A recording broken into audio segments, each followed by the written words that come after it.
मराठी विरुद्ध हिंदी, मराठी विरुद्ध इंग्रजी असा नाही, मराठी अनिवार्यच आहे. मंत्रिमंडळ स्वीकारेल, कुठला नाकारेल किंवा पूर्ण स्वीकारेल किंवा काही मॉडिफाय करेल असा सगळा निर्णय झाल्यानंतरच त्या रिपोर्टच्या संदर्भात मला बाहेर बोलता येईल. पण तुम्ही जे मराठी भाषेच्या संदर्भात बोललात तर तो रिपोर्ट आमच्याकडे निश्चितपणे आलेला आहे. प्रयत्न या माध्यमातून आम्ही करतो. खरं म्हणजे मला किती वेळ दिला मला माहीत नाही, पण मी खूप वेळ बोललेलोच आहे ऑलरेडी, ते फार वेळ बोलणार नाही. आणि मला असं वाटतं की माझ्या बोलण्यातनं काही बातम्या तुम्हाला नक्कीच मिळाल्या असतील, भले कॉन्ट्रोवर्सी काही मिळाली नसेल, कारण मी ठरवलंच होतं की कुठली कॉन्ट्रोवर्सी द्यायचीच नाही, सकारात्मकच बातमी द्यायची, नकारात्मक बातमी द्यायचीच नाही. त्याच्यामुळे पण तुम्ही जे मराठी भाषेच्या संदर्भात बोललात तर तो रिपोर्ट आमच्याकडे निश्चितपणे आलेला आहे. आता त्या रिपोर्टवर आमची मंत्रिमंडळ आमचं हे चर्चा करेल आणि मग त्यातलं कुठला भाग मंत्रिमंडळ स्वीकारेल, कुठला नाकारेल किंवा पूर्ण स्वीकारेल किंवा काही मॉडिफाय करेल असा सगळा निर्णय झाल्यानंतरच त्या रिपोर्टच्या संदर्भात मला बाहेर बोलता येईल. तोपर्यंत प्रोप्रायटी मला ते बाहेर बोलू देत नाही.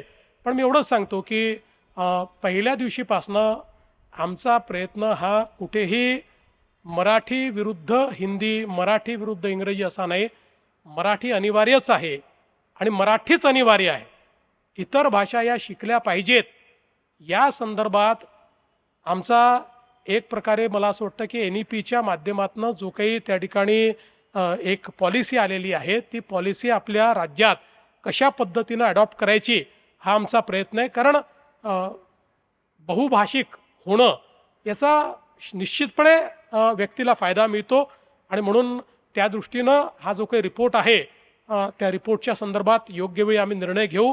पण आज या निमित्ताने मी लोकसत्ताला मनापासून धन्यवाद देतो आणि दरवर्षी संपूर्ण वर्षातल्या ज्या घटना असतात त्या घटनांचं प्रकाशन देखील लोकसत्ता करत असते. त्यामुळे एक प्रकारे रिकॅपिंग ज्याला आपण म्हणतो की ते वाचलं तर वर्षभरात काय झालेलं आहे या सगळ्या गोष्टी आपल्याला निश्चितपणे समजत असतात. त्यामुळे त्याही दृष्टीने हा कार्यक्रम मला असं वाटतं अतिशय वर्षवेध करता अतिशय महत्त्वाचा अशा प्रकारचा हा कार्यक्रम आहे आणि म्हणून लोकसत्ताला मी मनापासून शुभेच्छा देतो. आणि माझं लांबलेलं भाषण आपण शांतपणे ऐकलं आणि आता ते उद्या शांतपणे रिपोर्ट देखील कराल अशी अपेक्षा व्यक्त करून मी माझे 2 शब्द संपवतो. धन्यवाद. जय हिंद, जय महाराष्ट्र.